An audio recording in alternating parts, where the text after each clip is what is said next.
Welcome to this tutorial, where I will guide you through the simple process of importing an image into the VSCO app on your phone. Whether you are new to VSCO or just need a quick refresher, this video will help you easily add your photos so you can start editing and creating beautiful content. First, open the VSCO app on your phone. Once the app is open, look towards the bottom and tap on the studio icon.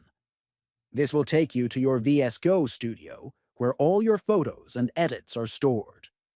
Next, find and tap the plus icon located at the bottom. This action will open your phone's gallery or photo library. Then, browse through your photos and select the image you want to import. After tapping on your chosen image, you will see an import option. Click on Import to bring the image into VSCO. Finally, your photo will be added to your VSCO studio and ready for you to edit or share. Thanks for watching, and I hope this guide helps you enjoy VSCO even more.